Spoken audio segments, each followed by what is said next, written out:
በስመ አብ ወወልድ ወመንፈስ ቅዱስ አሐዱ አምላክ አሜን። አባቶቼ ካህናት፣ ወንድሞቼ ዲያቆናት፣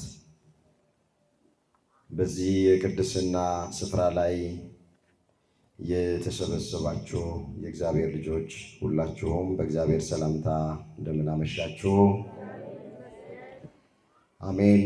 አምላካችን እግዚአብሔር ያለፈውን ጊዜ በሰላምና በጤና አስፈጽሞን በእድሜያችን ላይ ይህችን ቀን ተጨማሪ አድርጎልን ቃሉ በሚነገርበት ስፍራ ላይ የሰበሰበን የአባቶቻችን አምላክ የኛም አምላክ እግዚአብሔር ስለማይነገር ስጦታው ስሙ ለዘላለም የተመሰገነ ይሁን። የእናታችን የእመቤታችን የቅድስት ድንግል ማርያም አማላጅነት አይለየን። እግዚአብሔር አምላካችን በጉባኤያችን መካከል ተገኝቶ የተሰወረውን የወንጌል ምስጢር ለሁላችንም ገልጦ የሚረባንንና የሚጠቅመንን ነገር እንዲያስተምረን የእሱ ቅዱስ ፈቃዱ ይሆነልን። እንኳን አደረሳችሁ። እንግዲህ እንደ ቤተ ክርስቲያናችን ስርዓት መሰረት አሁን ያለነው ከሰባቱ የአዋጅ አጽዋማት መካከል አንዱ የሆነውን የነነዌ ጾምን እየጾምን ያለነው። አምላካችን እግዚአብሔር ትርጉም ያለው ጾም ጾመን በረከት እንድናገኝ የእሱ ቅዱስ ፈቃዱ ይሆንልን። በሚኖረን ቀሪ ሰዓት እግዚአብሔር እንደረዳንና እንደፈቀደልን መጠን የምንማማርበት የትምህርታችን ርዕስ የሚሆነው ያስበን እንደሆነ ተነስተህ አምላክህን ጥራ የሚል ይሆናል። ይህንን በርዕስነት ያነሳነውን ኃይለ ቃል በትንቢተ ዮናስ በምዕራፍ 1 ቁጥር 6 ላይ የምናገኘው የእግዚአብሔር ቃል ነው። በአንድ ዘመን የነነዌ ሰዎች እግዚአብሔርን በደሉ፣ መተላለፍን አበዙ፣ ኃጢአትን አበዙ። ይሄ ኃጢአት ደግሞ ጽዋው በሞላ ጊዜ እግዚአብሔር ፊት ደረሰ። ከማጥፋቱ በፊት እግዚአብሔር የነነዌን ሰዎች በዘመኑ የነበረውን ነቢዩ ዮናስን ተነስተህ አለው፣ ነነዌ ወደምትባለው ከተማ ሂድና እንዲመለሱ ከኃጢአታቸው ለንስሐ የሚገባ ፍሬ እንዲያፈሩ ስበክ፣ አስተምር፣ መተላለፋቸውን ንገራቸው ብሎ ነቢዩ ዮናስን እግዚአብሔር ወደ ነነዌ ላከው ይላል። ወገኖቼ እግዚአብሔር ሳይመክር፣ ሳያስተምር፣ ሳይገስጽ እንዲሁ ምንም ያደርገው ነገር የለም።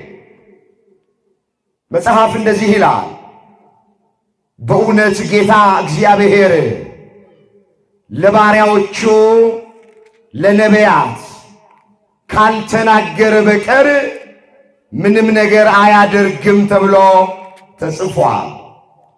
በዚህ በትንቢተ አሞጽ በምዕራፍ 3 ቁጥር 7 ላይ እንዲህ ተብሎ ተጽፏል። በእውነት ጌታ እግዚአብሔር ምስጢሩን ለባሪያዎቹ ለነቢያት ካልነገረ በቀር ምንም አያደርግም ይላል። መዓት ይሁን ምሕረት፣ በጎ ነገር ይሁን ክፉ ነገር እግዚአብሔር በሰው ልጆች ላይ ከማምጣቱ በፊት አስቀድሞ በነቢያቱ እያደረ ይገስጻል፣ ይወቅሳል፣ ይዘልፋል፣ ያስተምራል፣ ይናገራል። የሚያስተውል ሰው ካለ አዎ እግዚአብሔር መዓቱን ከማምጣት ይቆጠባል። የማያስተውል ሰው ካለ እግዚአብሔር ይቆነጥጣል፣ ይገስጻል። በብዙ መንገድ ይናገራል እግዚአብሔር። አባታችን ኢዮብ እግዚአብሔር በአንድም በሌላም መንገድ ይናገራል፣ ሰው ግን አያስተውልም ብሏል። በኢዮብ 33 ቁጥር 14 ላይ የተጻፈ የእግዚአብሔር ቃል። እግዚአብሔር በአንድም በሌላም መንገድ ይናገራል፣ ሰው ግን አያስተውልም። እንድናስተውል አምላካችን እግዚአብሔር ይርዳል። ከማጥፋቱ በፊት የነነዌን ሕዝብ ነቢዩ ዮናስን እግዚአብሔር ላከ። የክፋታቸው ወሬ አለ። መተላለፋቸው ማለቱ ነው፣ ኃጢአታቸው ማለቱ ነው፣ አመፃቸው ማለቱ ነው። ወደ እኔ ደርሷል አለ፣ ጽዋው ሞልቷል አለ። ስለዚህ እንዳላጠፋቸው ለንስሐ የሚሆን ፍሬ እንዲያፈሩ ወደ እኔ እንዲመለሱ ሄደህ አስተምር፣ ስበክ አለው። ዮናስ ደግሞ የዋህ ሰው ስለሆነ በልቡ ምን አሰበ? እግዚአብሔር መሐሪና ይቅር ባይ ነው። እኔ ወደ ከተማይቱ ገብቼ ተመለሱ፣ ንስሐ ግቡ፣ ማትመለሱ ከሆነ እግዚአብሔር ከተማይቱን እያጠፋታል ብዬ ከሰበክኩ በኋላ ካስተማርኩ በኋላ እግዚአብሔር መሐሪና ይቅር ባይ ስለሆነ የነነዌን ከተማ የማያጠፋት ከሆነ ሐሰተኛ ነቢይ ይባላለሁ ብሎ ለራሱ ክብር ተጨንቆ ከእግዚአብሔር ፊት መኮብለል ፈለገ። ወገኖቼ መጨነቅ የሚገባን ለእኛ ክብር አይደለም። ማስቀደም የሚገባን የራሳችንን ክብር አይደለም፣ ስማችንን አይደለም። ዮናስ ስለ ስሙ ተጨነቀ፣ ስለ ክብሩ ተጨነቀ። ገና ለገና ሐሰተኛ ነቢይ እንዳልባል ብሎ ከእግዚአብሔር ፊት መኮብለል ፈለገ። እስኪ አንድ ጥያቄ ልጠይቃችሁ። ከእግዚአብሔር ፊት መሸሽ ይቻላል? ሁላችሁ መልሱልኝ። ይቻላል ወይ? ከእግዚአብሔር መደበቅ ይቻላል? ከእግዚአብሔር ፊት መኮብለል ይቻላል? እግዚአብሔር የሌለበት ቦታ አለ እንዴ? የዋህ ነው። ዮናስ ማለት የስሙ ትርጉም የዋህ ርግብ ማለት። የዋህ ስለሆነ ፊት ለፊት ስላገኘኝ፣ በቅርብ ስላገኘኝ ተነስተህ ሂድና ስበክ አስተምር አለኝ። ስለዚህ ከእግዚአብሔር ፊት መኮብለል አለብኝ ብሎ በልቡ አሰበና ዋጋ ከፍሎ በመርከብ ተሳፍሮ ወደ ነነዌ ሳይሆን እግዚአብሔር ወዳልፈቀደለት ወደ ተርሴስ መሄድ ጀመረ። ወገኖቼ ማንም ሰው ከእግዚአብሔር መሰወር፣ መደበቅ፣ መሸሸግ አይችልም። እግዚአብሔር የሌለበት ቦታ የለም። እሱ የቅርብ አምላክ እንጂ የሩቅ አምላክ አይደለም። ነቢዩ ኤርምያስ ስለዚህ የተናገረው ቃል አለ። በትንቢተ ኤርምያስ ምዕራፍ 23 ቁጥር 23 ላይ እንዲህ ተብሎ ነው የተጻፈው። ቃሉን አስተውሉት። ኤርምያስ 23 ቁጥር 23 ላይ እንደዚህ ይላል፣ እኔ አለ አምላካችን እግዚአብሔር የቅርብ አምላክ ነኝ እንጂ የሩቅ አምላክ አይደለሁም። ሰው በስውር ቢሸሸግ እኔ አላየውምን? ሰማይና ምድርንስ የሞላሁት እኔ አይደለሁምን? ይላል እግዚአብሔር። ወገኖቼ እግዚአብሔር በየብስ ላይ ብቻ አይደለም፣ በባህር ላይም አለ። ዮናስ የመሰለው ከየብሱ ወደ ባህሩ ወደ መርከቡ ሲገባ እግዚአብሔር የማያየው እግዚአብሔር የማይመለከተው መስሎታል። የየብስም የባህርም አምላክ ነው እግዚአብሔር። በሰማይም በምድርም በምዕላት ያለ ነው። ሙሉ በኩለሄ ነው እግዚአብሔር የሌለበት ስፍራ የለም። አባታችን ክቡር ዳዊት እንዲህ ብሎ ዘምሯል። በዚህ በዳዊት መዝሙር በመዝሙር 138 ቁጥር 7 ላይ እንዲህ ተብሎ ተጽፏል። ከመንፈስህ ወዴት እሄዳለሁ አለ ዳዊት፣ ከፊትህስ ወዴት እሸሻለሁ? ወደ ሰማይ ቦጣ አንተ በዚያ ነህ፣ ወደ ሲኦል በወርድ አንተ በዚያ አለ። እንደ ንስር የንጋት ክንፍ በወስድ እስከ ባህር መጨረሻም ብበር በዚያ እጅ ትመራለች፣ ቀኝህም ትይዘኛለች።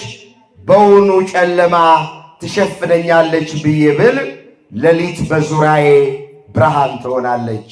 ጨለማ ባንተ ዘንድ አይጨልምም አለ። እግዚአብሔር የሌለበት ቦታ የለም። አንዳንዶቻችን እንደ ዮናስ የዋሆች ነን፣ ምስኪኖች ነን። ደጃፋችንን የዘጋን እንደሆነ እዛ ውስጥ የምንሰራውን እግዚአብሔር የማያየን የሚመስለን ሰዎች አለ። አካባቢ የቀየርን፣ መንደር የቀየርን፣ ሰፈር የቀየርን እንደሆነ እዛ ሆነን የምንሰራውን እግዚአብሔር የማይመለከተን የሚመስለን ሰዎች አለ። ሀገር የቀየርን እንደሆነ የምንሰራውን ኃጢአት እግዚአብሔር የማያይ የሚመስለን ሰዎች አለ። ወገኖቼ እግዚአብሔር ቦታን ይወስናል እንጂ ቦታ እግዚአብሔርን አይወስነው። ከመጋረጃ በስተጀርባ የምንሰራውን ሁሉ እግዚአብሔር ያውቃል። ሰው አየኝ አላየኝ እያል የምንሰራውን ነገር ሁሉ እግዚአብሔር ያውቃል። ሀገር፣ መንደር፣ ሰፈር ቀይረን የምንሰራውን ነገር ሁሉ እግዚአብሔር ያውቃል። ነቢዩ ዮናስ ይሄንን አላስተዋለ። ፊት ለፊቱ ስላገኘኝ ነው ሂድና ስበክ አስተምር ያለኝ። ልኮብልል ከፊቱ ልሽሽ አለና ከየብሱ ወደ ባህሩ ሄደ።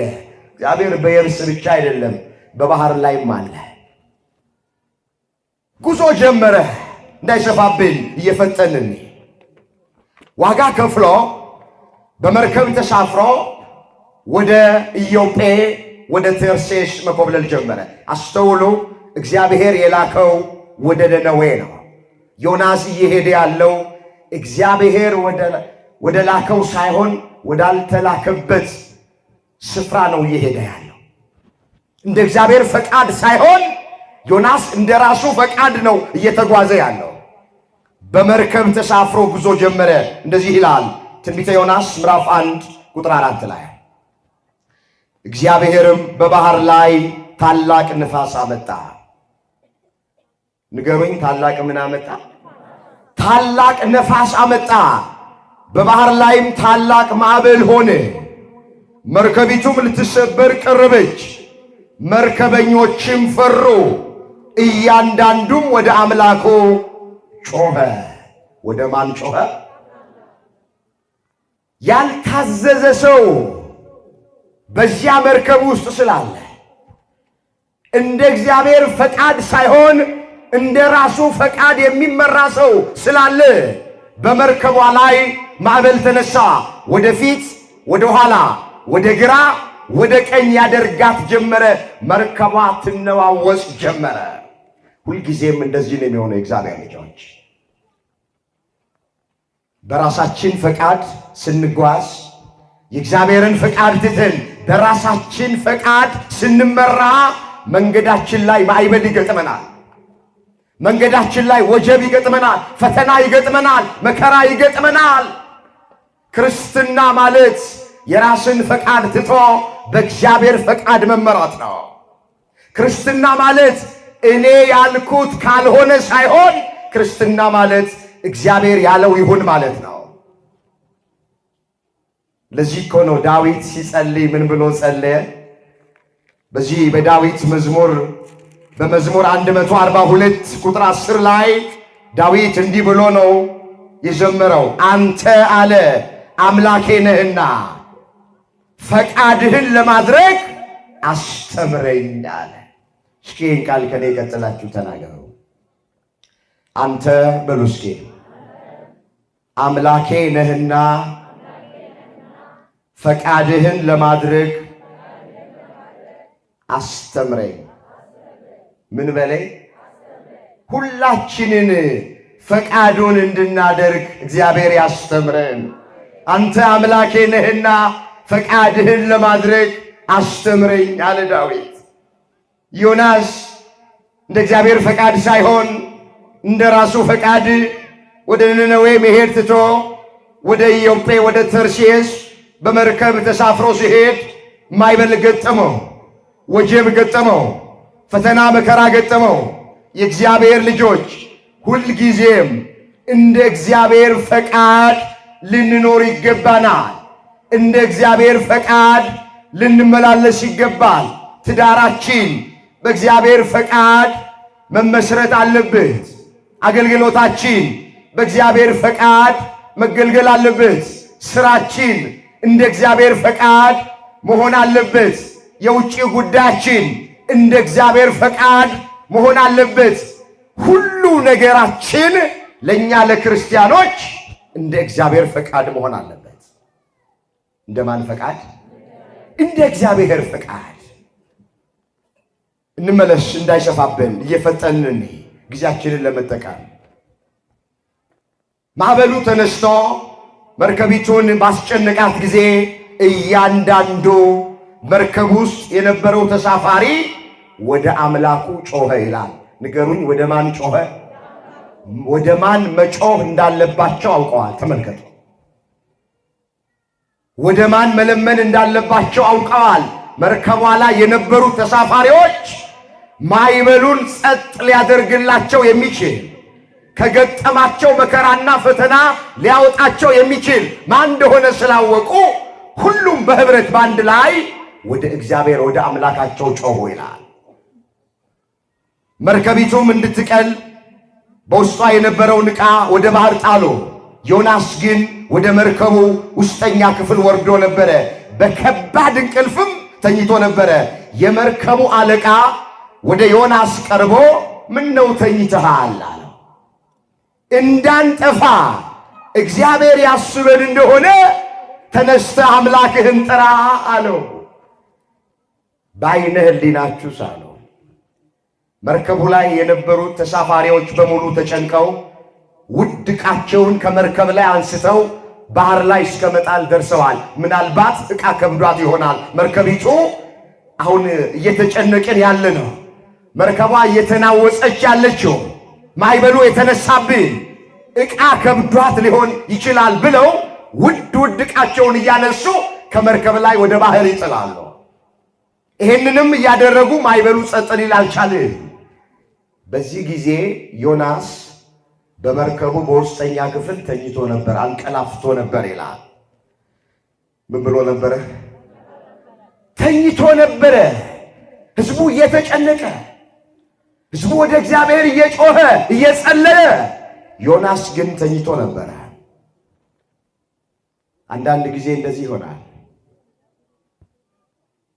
መርከብ የቤተክርስቲያን ምሳሌ ሊሆን ይችላል። መርከብ የሀገር ምሳሌ ሊሆን ይችላል። ባህሩ የዚች ዓለም ምሳሌ ነው። ይቺ ዓለም በባህር ትመሰላለች። ቤተክርስቲያናችን በመርከብ ትመሰላለች። አንዳንዴ ማዕበል ተነስቶ ሀገር እየተጨነቀች፣ ቤተክርስቲያን እየተጨነቀች፣ አንዳንድ እንደ ዮናስ ያሉ ሰዎች ሊያንቀላፉ ሊተኙ ይችላል። ሕዝቡ እየጮኸ ወደ እግዚአብሔር፣ ዮናስ ግን እንቅልፍ ከብዶበት ተኝቶ ነበረ አለ። የመርከቡ አለቃ ወደ ዮናስ ቀረበና በርዕስነት ያነሳነውን ቃል ተናገረ። ምን ብሎ? እንዳንጠፋ እግዚአብሔር ያስበን እንደሆነ ተነስና አምላክህን ምን በላለው? ንገሩኝ፣ ምን በላለው? አምላክህን ጥራ።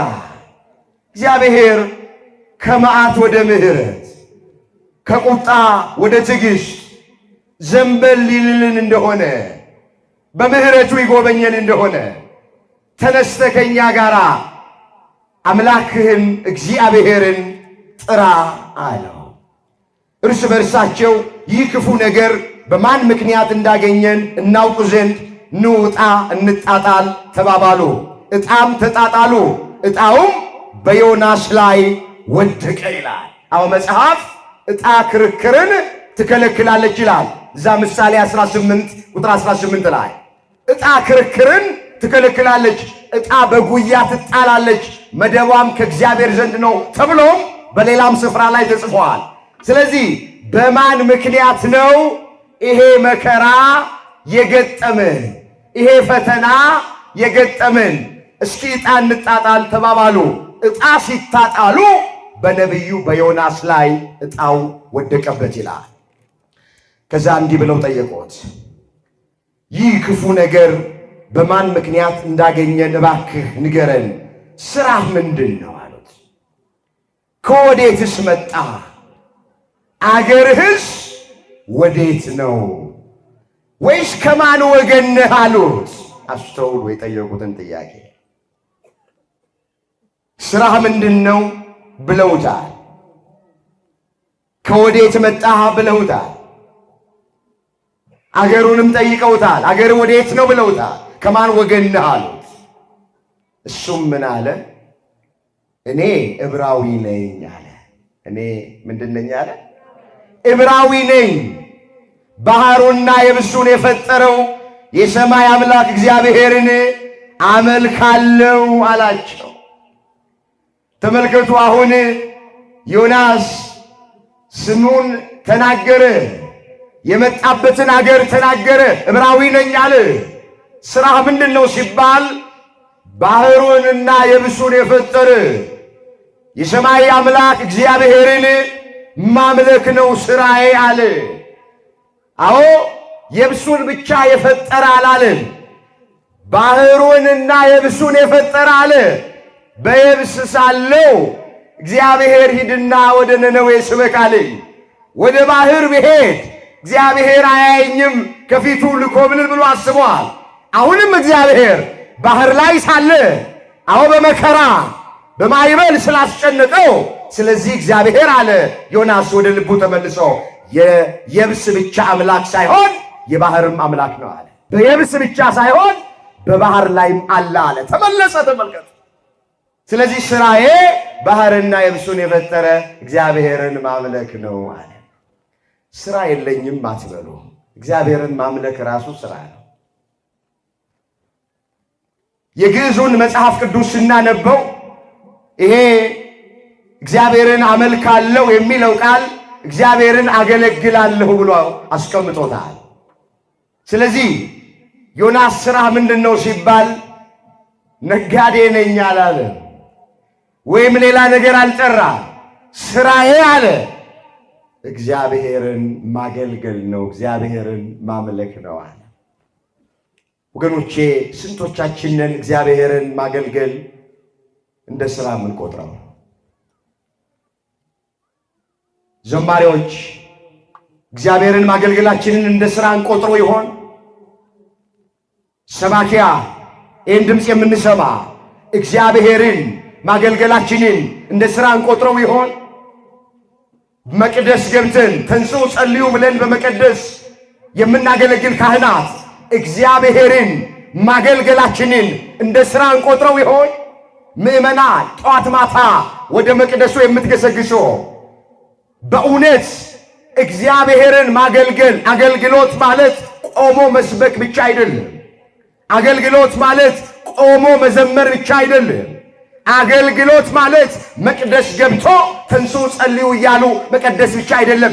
ይሄን ወንበር እየተሸከሙ ማውጣት ማስገባት አገልግሎት ነው። ቁጭ ብሎ መማር አገልግሎት ነው። ስለዚህ እግዚአብሔርን ማገልገል ሥራ ነው። ሥራ የለኝም አይባልም።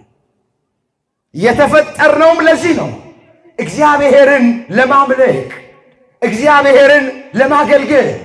ዮናስ ሥራዬ ባህርና የብሱን የፈጠረ እግዚአብሔርን ማገልገል ነው ማምለክ ነው አለ። ሁሌም እያመለክ ነው እያገለገል ነው እንድንኖር አምላካችን እግዚአብሔር ይርዳል። ይህን ካለ በኋላ እነዚህ ሰዎች ከእግዚአብሔር ፊት እንደኮበለለ እርሱ ስለነገራቸው አውቀዋልና እጅግ ፈርተው ይህ ያደረግከው ምንድን ነው አሉት። ባህሩን ሞገዱን አጥብቀው ያናውጥ ነበር። ባህሩ ከኛ ዘንድ ጸጥ እንዲል ምን እናድርግብህ አሉት። እርሱም ይህ ታላቅ ማዕበል በእኔ ምክንያት እንዳገኛችሁ አውቃለሁና አንስታችሁ ወደ ባህር ጣሉኝ፣ አዎ ባህሩም ጸጥ ይልላችኋል አላቸው። ተመልከቱ የዮናስን የዋህነት። ይሄ ማዕበል የገጠማቸው መርከቢቱ እየተናወጸች ያለችው በእኔ ያለመታዘዝ ምክንያት ነው። እኔን አንስታችሁ ወደ ባህር ብትጥሉኝ ማዕበሉ ጸጥ ይላል፣ ባህሩ ጸጥ ይላል። በእኔ ምክንያት ነው ይሄ መከራ ይሄ ፈተና የገጠማችሁ። አንስታችሁ እኔን ወደ ባህር ጣሉኝ አለ። አሁን እንደዚህ የሚል በዘመናችን ይገኙ? አሁን ሀገራችን ኢትዮጵያ መከራ ላይ ያለች ሁላችን የምናውቅ። ሀገሪቱ ለገባችበት እንደዚህ አይነት ፈተናና መከራ እኔ ነኝ የሚል ይገኙ? ቤተክርስቲያኒቱ አሁን ያለችው ከባድ መከራና ፈተና ላይ ነው። ለቤተ ክርስቲያን አሁን ለገጠማት መከራና ፈተና ምክንያቱ እኔ ነኝ ብሎ የሚል ይገኘው? አንዳንድ ትዳር እየታመሰ ነው ያለው፣ ሰላም ጠፍቶ። ለትዳራችን አዎ ችግር ምክንያቱ እኔ ነኝ ብሎ የሚል ባል ይኖር ይሆን? ሚስት ትኖር ይሆን? ባካችሁ አስተውሉ ዮናስ የተናገረውን ቃል። ማዕበሉ ለመነሳቱ መርከቢቱ ሰላም እንድታጣ መከራ ፈተና እንዲገጥማችሁ ምክንያቱ እኔ ነኝ፣ ጥፋተኛው እኔ ነኝ። እኔን አንስታችሁ ከመርከቡ ላይ ወደ ባህር ብትጥሉኝ ያን ጊዜ ሰላም ታገኛላችሁ። ያን ጊዜ ማዕበሉ ጸጥ ይላል። ያን ጊዜ ባህሯ ጸጥ ትላለች አለ። ራሱን መተላለፉን አመነ፣ አለመታዘዙን አመነ። ታያላችሁ በኋላ እግዚአብሔር እንዴት መታዘዙን አይቶ ለዮናስ የሚያዘጋጅለትን ነገር ታያላችሁ። ኃጢአቱን በማመኑ ለእግዚአብሔር አልታዘዝ በማለቱ ምክንያት ማዕበል እንደገጠማቸው ስላመነ እግዚአብሔር ይሄንን ቆጥሮለት በኋላ የሚያዘጋጅለትን ነገር ታያላችሁ። ታሪኩ ሰፊ ነው። ዮናስን ለማትረፍ ወደ ባህር ከመጣላቸው በፊት በቂ ምክንያት ነው፣ አጥጋቢ ምክንያት ነው። አንስታችሁ ጣሉኝ እኔ ነኝ ምክንያቱ ብሏል። ቶሎ ግን አንስተው አልጣሉት። ቆይ ሲል ብለው እየፈጠኑ እየቀዘፉ ወደ የብስ ለመድረስ መርከበኞቹ ሞከሩ። ነገር ግን አልቻሉም። ማዕበሉ ጸና። መርከቢቱ ልትገለበጥ ደረሰች። ያኔ ሳይወዱ በግድ ዮናስን አነሱና ከመርከብ ላይ አንስተው ወደ ባህር ላይ ጣሉት። ልክ ዮናስ ከመርከቡ ወደ ባህር ሲጣል ማዕበሉ ጸጥ አለ ይላል። ለካ መርከቢቱን የከበዳት ዮናስ ኖሯል። ለካ ለመርከቢቱ መነዋወስ ምክንያቱ ዮናስ ኖሯል። ዮናስን አንስተው ወደ ባህር ሲጥሉት መርከቢቱ ሰላም ሆነች። እየተነዋወጸች ያለች አገራችን ኢትዮጵያ ማዕበል ተነስቶ እየገፋት ያለ ቅዱስ ቤተ ክርስቲያናችን እንደ ዮናስ ያሉ ራሳቸውን በንስሐ ባህር ላይ ካልጣሉ ማዕበሉ ጸጥ አይልም። ፈተናው አይቆምም፣ መከራው አይቆምም። እኔ ነኝ የሚሉ ሰዎች መውጣት አለባቸው። ለቤተ ክርስቲያኒቱም እኔ ነኝ፣ ለኢትዮጵያም ለሀገራችንም እኔ ነኝ ምክንያቱ ብለው ራሳቸውን በእግዚአብሔር ፊት የገለጡ ሰዎች ካሉ እግዚአብሔር ከመዓት ወደ ምሕረት ከቁጣ ወደ ትዕግስት ዘንበል ይላል። አንስተው ወደ ባህር ጣሉት። ዮናስ ባህር ላይ ተጣለ።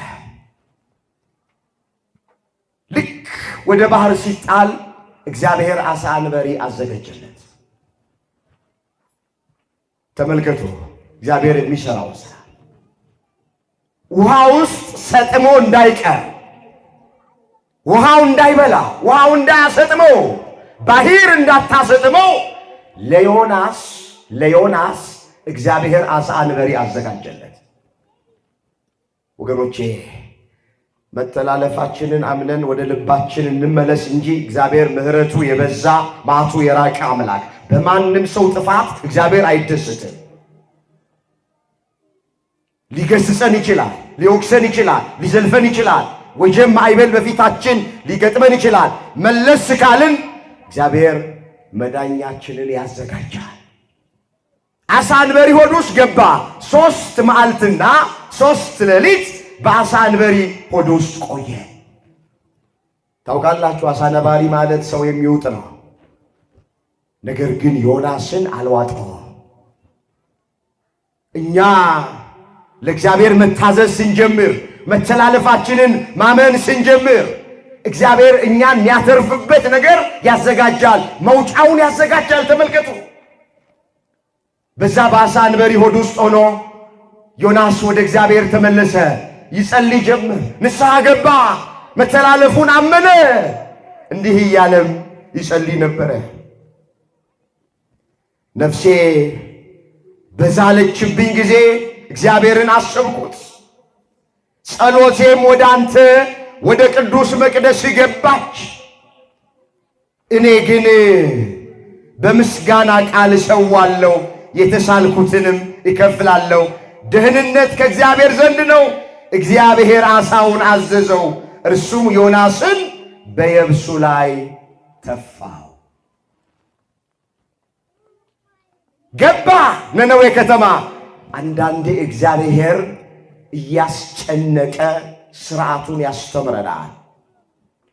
እያስጨነቀ ተመልከቱ። ዮናስ ሳይወድ በግድ ወደ ነነዌ ከተማ ገብቶ የእግዚአብሔርን መልእክት ለሕዝቡ ለማስተላለፍ መጣ። እግዚአብሔር አንዳንዴም እያስጨነቀ ለገዛ ጥቅማችን ያስተምረናል። ዳዊት እንዲህ ብሎ ተናግሯል። እስኪ ይህንን ቃል ሁላችሁ አስተውሉት። ሥርዓትህን እማር ዘንድ ያስጨነቀኝ መልካም ሆነልኝ አለ። መዝሙር 118 ቁጥር 71 ላይ የተጻፈ የእግዚአብሔር ቃል። ሥርዓትህን እማር ዘንድ ምንህን እማር ዘንድ? ሥርዓትህን እማር ዘንድ ያስጨነቀኝ ለመልካም ሆነልኝ። ያስጨነቀኝ ለምን ሆነልኝ? አንዳንዴ እግዚአብሔር እያስጨነቀ በፈተና ውስጥ እያሳለፈ በመከራ ውስጥ እያሳለፈ ሥርዓቱን ያስተምረናል። ለገዛ ጥቅማችን እግዚአብሔር አንዳንድ ጊዜ ያስጨንቀናል። ዮናስን በዓሣ አንበሪ ውስጥ 3 መዓልትና 3 ሌሊት አቆይቶ አስተምሮት፣ መክሮት፣ ገስጾት ወደ ነነዌ ከተማ በየብሱ ላይ ተተፋ። ከተማይቱ ውስጥ ገብቶ አገልግሎት ጀመረ። እንዲህ ይል ጀመረ። ትንቢተ ዮናስ ምዕራፍ 3 ቁጥር 1 ጀምሮ ተመልከቱ። የእግዚአብሔር ቃል ሁለተኛ ወደ ዮናስ እንዲህ ሲል መጣ። ተነስተህ ወደዚች ወደ ታላቂቱ ከተማ ወደ ነነዌ ሂድ፣ የምነግርህን ስብከት ስበክላት። ምን የምልህን ምን በልላት? ሌላ ነገር እንዳትሰብክ። ከተማይቱ ውስጥ ገብተህ ስለ ሌላ ነገር እንዳታስተምር፣ የምነግርህን ስብከት ስበክላት አለ። ለእኛም ለአገልጋዮቹ የራሳችንን ሐሳብ ሳይሆን የእግዚአብሔርን ሐሳብ እንድናገለግል እግዚአብሔር በቸርነቱ ይርዳል። የተላክንበትን ወገኖቼ መጽሐፍ ምን ይላል? ዳዊት በገዛ ዘመኑ የእግዚአብሔርን ሐሳብ አገልግሎ ወደ አባቶቹ አንቀላፋ ይላል። ወደ ማን አንቀላፋ? ተመልከቱ። ዳዊት የተባለው ሰው በገዛ ዘመኑ የእግዚአብሔርን ሐሳብ አገልግሎ ወደ አባቶቹ አንቀላፋ። እኛ አገልጋዮች የተጠራ ነው የራሳችንን ሐሳብ እንድናገለግላችሁ አይደለም። የእግዚአብሔርን ሐሳብ ለማገልገል የተጠራ ነው። እንዲህ ይላል ይህ ሐዋርያት ሥራ ምዕራፍ 13 ቁጥር 36 ላይ ዳዊትም በራሱ ዘመን የእግዚአብሔርን ሐሳብ ካገለገለ በኋላ አንቀላፋ ይላል። የማንን ሐሳብ ካገለገለ በኋላ? የማንን ሐሳብ? የእግዚአብሔርን ሐሳብ ካገለገለ በኋላ አንቀላፋ። አቤት! አሁን በዚህ ዘመን ያለን አገልጋዮች የማንን ሐሳብ ይሆን እያገለገልን ያለ ነው? ማንን ይሆን እየሰበክን ያለ ነው? አንዳንዶቻችን ክርስቶስን ለመስበክ ተጠርተን በዚህ አውደ ምሕረት ላይ ራሳችንን ስንሰብክ ተገኝተናል። የእግዚአብሔርን ሐሳብ እንድናገለግል ተጠርተን ሳለ የእግዚአብሔርን ሐሳብ ወደ ጎን አድርገን የራሳችንን ሐሳብ ምናገለግል ሰዎች አለን። በዚህ ውስጥ ያለነውን እግዚአብሔር ከዚህ ሕይወት ውስጥ ያውጣል። እንመለስ። እኔ የምነግርህን ስብከት ስበክላት። ዮናስም ተነስቶ እንደ እግዚአብሔር ቃል ወደ ነነዌ ሄደ። እንደማን ቃል? አቤት! እንደ እግዚአብሔር ቃል ወደ ነነዌ ሄደ። ነነዌም የ3 ቀን መንገድ ያክል እጅግ ታላቅ ከተማ ነበረች። ዮናስም የ1 ቀን መንገድ ያህል ወደ ከተማይቱ ውስጥ ሊገባ ጀመረ። ጮኸም እንዲህ ብሎ በ3 ቀን ውስጥ ነነዌ ትገለበጣለች አለ። በ3 ቀን ውስጥ ነነዌ ምን ትላለች? በ3 ቀን ውስጥ ነነዌ ትገለበጣለች አለ። እግዚአብሔር ተቆጥቷል። እግዚአብሔር አዝኗል። ኃጢአታችሁ፣ ክፋታችሁ፣ መተላለፋችሁ እግዚአብሔር ፊት ደርሷል። ጽዋው ሞልቷል። ስለዚህ እግዚአብሔር ሊያጠፋችሁ ነው። ንስሐ ግቡ፣ ተመለሱ፣ ጹሙ፣ ጸልዩ፣ ያለበለዚያ ነነዌ በ3 ቀን ትገለበጣለች ብሎ ስብከት ሰበከ፣ አስተማረ። የነነዌ ሰዎች እግዚአብሔርን አመኑ ይላል። እግዚአብሔርን ምን አሉ? ለጾም አዋጅ ነገሩ፣ ደንገጥ አሉ። በዮናስ ስብከት የነነዌ ሰዎች ንስሐ ለመግባት ለመጾም ለመጸለይ ወሰኑ፣ እግዚአብሔርን አመኑ ይላል። አቤት! እኛ ስንት ዘመን ተሰበክን፣ ብዙ ዘመን ብዙ ጊዜ ተሰብከናል። ግን አንድም ሰው ምን ላድርግ ያለ የለም። እግዚአብሔር በአባቶች እያደረ ያስተምራል። እግዚአብሔር ጸጋው በበዛላቸው መምህራን እያደረ ያስተምራል። ነገር ግን ብዙ ሰው እየሰማ ነገር ግን ምን ላድርግ አይልም፣ አይወስንም። ወደ እግዚአብሔር ለመመለስ አይወስንም ብዙ ሰው። የነነዌ ሰዎችን ግን ተመልከቱ፣ ቃሉ የሚለው እግዚአብሔርን አመኑ፣ ወዲያው ለጾም አዋጅ ነገሩ። ከታላቅ ጀምሮ እስከ ታናሽ ድረስ ማቅ ለብሰው ወደ እግዚአብሔር ጮኹ። ወሬውም ይላል ወሬውም ወደ ነነዌ ንጉሥ ደረሰ። ንጉሡም ከዙፋኑ ተነስቶ መጎናጸፊያውን አወለቀ፣ ማቅ ለበሰ፣ በአመድ ላይም ተቀመጠ፣ አዋጅ አስነገረ። በነነዌ ውስጥ የንጉሡን የመኳንንቱን ትእዛዝ አሳወጀ። እንዲህም አለ፣ ሰዎችና እንስሶች፣ ላሞችና በጎች አንዳችን አይቅመሱ፣ አይሰማሩም፣ ውሃንም አይጠጡ። ሰዎችና እንስሶችም በማቅ ይክደኑ፣ ወደ እግዚአብሔር በብርቱ ይጩኹ። ሰዎች ሁሉ ከክፉ መንገዳቸውና በእጃቸው ካለው ግፍ ይመለሱ። እኛ እንዳንጠፋ እግዚአብሔር ተመልሶ ይጸጸት እንደሆነ ከጽኑ ቁጣው ይመለስ እንደሆነ ማን ያውቃል? እግዚአብሔር ከክፉ መንገዳቸው እንደተመለሱ ሥራቸውን አየ። እግዚአብሔር ያደርግባቸው ዘንድ በተናገረው ክፉ ነገር ተጸጽቶ አላደረገባቸውም። በቤተ መንግሥት ውስጥ ካለው ከንጉሱ ጀምሮ እስከ ሕፃን ድረስ እንስሳት ሳይቀር የጾም አዋጅ ታወጀ። 3 ቀን ምንም እህል ውሃ ሳይቀምሱ ወደ እግዚአብሔር እንዲጮሁ፣ እንዲጾሙ፣ እንዲጸልዩ አዋጁን ያወጀው ንጉሱ ነው፣ ሀገር የሚመራው ነው። እንደዚህ አይነት ነገሥታትን እግዚአብሔር ያስነሳለን። ጾምን የሚያውጁ ወደ እግዚአብሔር እንመለስ የሚሉ አዎ እግዚአብሔርን የሚፈሩ ሰውን የሚያፍሩ መልካም መሪዎችን እግዚአብሔር ለሀገራችን ለኢትዮጵያ ያብዛልን።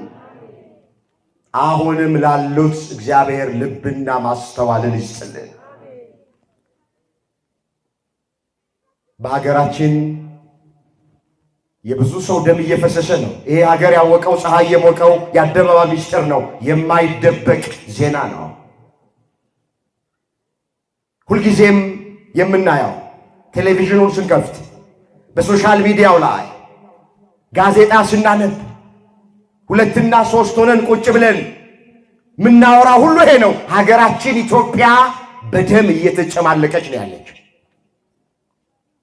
ብዙ ወገኖቻችን፣ አባቶቻችን፣ እናቶቻችን፣ እህቶቻችን፣ ወንድሞቻችን እየተገደሉ ነው ያሉት።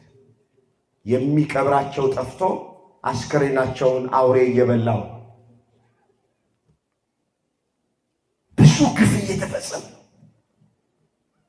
ይሄ የሆነ አንዳንድ ሰዎች አይተው እንዳላዩ፣ ሰምተው እንዳልሰሙ ዝም የሚሉ ሰዎች አሉ። የነነዌ ንጉሥ እንደዚህ አይነት ንጉሥ አይደለም። የነቢዩ የዮናስን ስብከት ከሰማ በኋላ ወዲያው በእግዚአብሔር አመነ። በማን አመነ? የጾም አዋጅ አወጀ። እሱ ጾሙን አውጆ ጾም ሽሮ አልበላ። እሱ ራሱ ከቤተ መንግሥት ከዙፋን ላይ ወረደ፣ አመድ ነሰነሰ፣ ማቅ ለበሰ፣ ጉድጓድ ቆፈረ። እግዚአብሔር ከቁጣ እንዲመለስ እንዲጸጸት በጾም በጸሎት 3 ቀን ከንጉሱ ጀምሮ እስከ ታች እስካለው ሕፃን ድረስ ወደ እግዚአብሔር ጮኹ። እግዚአብሔርም ጩኸታቸውን አደመጠ። ክብር ምስጋና ለአምላካችን ለእግዚአብሔር ይሆን። አመስግኑት በደንብ። እግዚአብሔር የተመሰገነ ይሆን። የነነዌን ሰዎች ጾምና ጸሎት ንስሐ የተቀበለ አምላካችን እግዚአብሔር የኛም የኢትዮጵያውያንን ጾማችንን፣ ጸሎታችንን፣ ንስሐችንን፣ ጩኸታችንን ሁሉ አድምጦ ተቀብሎ አገራችን ኢትዮጵያን በመልካም ያስብልን። ቤተ ክርስቲያናችንን በመልካም ያስብልን። ተመለከተ፣ አደመጠ ጸሎታቸውን፣ ጩኸታቸውን። መጽሐፍ እንደዚህ ይላል፣ ወደ እኔ ጩኽ እኔም እመልስልሃለሁ፣ አንተ የማታውቀውን ታላቅና ኃይለኛ ነገርን አሳይሃለሁ ይላል። የነነዌ ሰዎች ወደ እግዚአብሔር ጮኹ፣ እግዚአብሔርም የሕዝቡን ጩኸት አደመጠ። እግዚአብሔር ጩኸታችንን ያድምጠን። እንዲህ ተብሎ ነው የተጻፈው በዚህ በትንቢተ ኤርምያስ ምዕራፍ 33 ቁጥር 3 ላይ እንደዚህ ይላል። ኤርምያስ 33 ቁጥር 3 ወደ እኔ ጩኽ እኔም እመልስልሃለሁ፣ አንተ የማታውቀውን ታላቅና ኃይለኛ ነገርን አሳይሃለሁ ይላል እግዚአብሔር። ወገኖቼ ወደ ማን መጮህ እንዳለብን ባካችሁ እንወቅ። ለራሳቸው ወደማያውቁት አንጩህ። የሀገራችን ችግር የሚፈታው፣ የቤተ ክርስቲያናችን ችግር የሚፈታው ወደ ሰዎች በመጮህ አይደለም። ለራሳቸው ወደማያውቁት በመጮህ አይደለም። የሀገራችን የኢትዮጵያ ችግር የሚፈታው ከገባችበት መከራ ውስጥ ሀገሪቱ መውጣት የምትችለው ወደ እግዚአብሔር ሁላችንም ስንጮህ ነው። ሕዝቡ ጮኸ፣ ከንጉሱ ጀምሮ እስከ ሕፃናቱ ድረስ እንስሳቱ ሁሉ ሳይቀር ከእህል ውሃ ተቆጥበው በጾም በጸሎት እግዚአብሔርን ለመኑት። እግዚአብሔርም ተለመናቸው። ወገኖች እግዚአብሔር የሚለመን አምላክ ነው። ምህረቱ የበዛ ነው። መዓቱ የራቀ ነው። በማናችንም ጭንቀት እግዚአብሔር ደስተኛ አይደለም። በማናችንም ሐዘን እግዚአብሔር ደስተኛ አይደለም። ሀገሪቱ እንደዚህ አይነት ነገር ውስጥ በመግባቷ እግዚአብሔር ደስተኛ አይደለም። ቤተ ክርስቲያናችን እንደዚህ አይነት አጣብቂኝ ውስጥ በመግባቷ እግዚአብሔር ደስተኛ አይደለም። ከኛ መመለስ ይፈልጋል። ከኛ ጾም ጸሎት ይፈልጋል። ከኛ አስበን እንድንለው ይፈልጋል። አስበኝ ያሉትን እግዚአብሔር ያስባል። ይቅር በለኝ ያሉትን እግዚአብሔር ይቅር ይላል። ይቅርታን በማድረግ የታወቀ ነው እግዚአብሔር። በምህረቱ ባለጸጋ ነው እግዚአብሔር።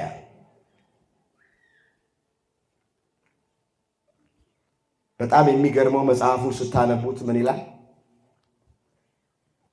እግዚአብሔር ከክፉ መንገዳቸው እንደተመለሱ ስራቸውን ባየ ጊዜ ሊያደርግባቸው የነበረውን ክፉ ነገር ከማድረግ ተጸጸተ፣ አላደረገባቸውም ይላል። አሁን ጾማቸው ጸሎታቸው ብቻ አይደለም የነነዌ ሰዎች ምህረትን ያመጣላቸው። አስተውሉ። ከጾማቸውና ከጸሎታቸው ባሻገር በእጃቸው ላይ ካለው ክፉ ነገር ከክፉ መንገዳቸው መመለሳቸው ነው። ከክፉ ስራቸው መመለሳቸው ነው። አሁን በቤተ ክርስቲያን ውስጥ ከ365 ቀን ውስጥ ከ200 ቀን በላይ ጾም ነው። 7 የአዋጅ አጾማት አሉ። ከዛ ውጪ የፍቃድ አጾማት አሉ። አሁን የጾም ችግር የለብንም። ግን ለምንድን ነው ይሄን ያህል ጊዜ እየጾምን መልስ ማግኘት ያቃተ? አብዝተን ነው የምንጸልየው። ለምንድን ነው መልስ ማግኘት ያቃተን? በሀገር ጉዳይ፣ በቤተ ክርስቲያን ጉዳይ፣ በግል ሕይወታችን ጉዳይ፣ በትዳራችን ጉዳይ፣ በሕይወታችን ጉዳይ ላይ ለምንድን ነው መልስ ማግኘት ያቃተን? ብዙዎቻችን የምንጾመው ሁለተኛውን ደረጃ ጾም ነው። አንደኛውን ደረጃ ጾም አንጾመው። ጾም ሁለት አይነት ነው። አንደኛ ደረጃ አለ፣ ሁለተኛ ደረጃ ጾም አለ። ሁለተኛ ደረጃ ጾም ከወተቱ ከስጋው ከቅቤው የምንጾመው ነው። ከመብሉ የምንጾመው ጾም ነው። ክርስቲያን ወገኖቼ ይህን ድምፅ የምትሰሙ ሁላችሁ አንደኛ ደረጃ ጾም ማለት ከኃጢአት፣ ከክፋት፣ ከርኩሰት እግዚአብሔር ከማይከብርባቸው ነገሮች በሙሉ መራቅ ነው። ኢትዮጵያዊው ሊቅ ቅዱስ ያሬድ እንደተናገረ ዓይን ይጾም፣ ልብ ይጾም፣ እጅ ይጾም፣ እግር ይጾም። እጅ ክፉ ነገር ከማድረግ መጾም አለበት። አንደኛ ደረጃ ጾም ይሄ ነው። እግር ክፉ ቦታ ከመሄድ መጾም አለበት። አንደኛ ደረጃ ጾም ይሄ ነው። ዓይን ክፉ ነገር ከማየት መከልከል አለበት፣ መጾም አለበት። አንደኛ ደረጃ ጾም ይሄ ነው። የብዙዎቻችን ጾም ሁለተኛ ደረጃው ላይ ነው ትኩረት የምናደርገው። ብዙዎቻችን ጾምን የሰዓትና የምግብ ጉዳይ ነው የምናደርገው። ገኖቼ እግዚአብሔር በረሃብ ከተወለገ ሰውነት ይልቅ ከክፋት የጸዳ ልብ ይፈልጋል። ደግመዋለሁ። እግዚአብሔር በረሃብ ከጠወለገ ሰውነት ይልቅ ከክፋት የጸዳ ልብ ይፈልጋል። ባካችሁ የጾምን ጉዳይ የሰዓትና የምግብ ጉዳይ ብቻ ያደረግንበት ዘመን ይብቃ። ይገባል። ከምግብ መከልከል ይገባል። የእግዚአብሔር ቃል የተናገሩን ዋኖቹ የእግዚአብሔር ባለሟሎች እነ ኢሳይያስ፣ እነ ዳዊት፣ እነ ዳንኤል፣ እነ ሙሴ በጾማቸው ጊዜ ከምግብ ተከልክለው ርቀው ጾመዋል። እሱ ግን ብቻ አይደለም እግዚአብሔርን ያስደስተው። አንደኛው ደረጃ ብያችኋለሁ፣ ከኃጢአት መጾም፣ በሰው ክፉ ከማድረግ መጾም፣ ከተንኮል መጾም፣ ከምቀኝነት መጾም፣ ከአድመኝነት መጾም፣ ከዘረኝነት መጾም፣ ንጹሕ ደም ከማፍሰስ መጾም፣ በሐሰት ከመመስከር መጾም። እዚህ ላይ ብዙዎቻችን ትኩረት አናርግም። ምንድን ነው የሚባለው? ብዙ ጊዜ የምንሰማው ሰውየው ሮብ ጠዋት ተነስቶ ካራውን ይስላል ነው። ጠላቱን ሊገድል ነው። ሮብ ቀን ነው። ተመልከቱ፣ ካራውን ይስላል። ሮብ ቀን ባለቤቱ ቁርስ ይዛ መጣችለት። ልክ ጠረጴዛው ላይ ቁርሱን ስታቀርብለት አንቺ አላት፣ ከመቼ ጀምሮ ነው በሮብ ቀን ቁርስ የምበላው? እሱ ሰው ሊገድል እየሄደ ከምግብ መከልከሉን ነው ያለው። ተመልከቱ። ኧረ የሚቀድመውን እንወቅ። አንደኛው ደረጃ ጾም ያልኳቸው ከኃጢአት መጾም ነው። ኃጢአት ቅበላም ፋሲካም የሌላት ጾም ናት ይላሉ አባቶቻችን። በዚህ ቀን ትገባለች፣ በዚህ ቀን ትወጣለች አትባልን። ሁልጊዜም ከኃጢአት እንድንጾም ከኃጢአት እንድንርቅ አምላካችን እግዚአብሔር ይፈልጋል።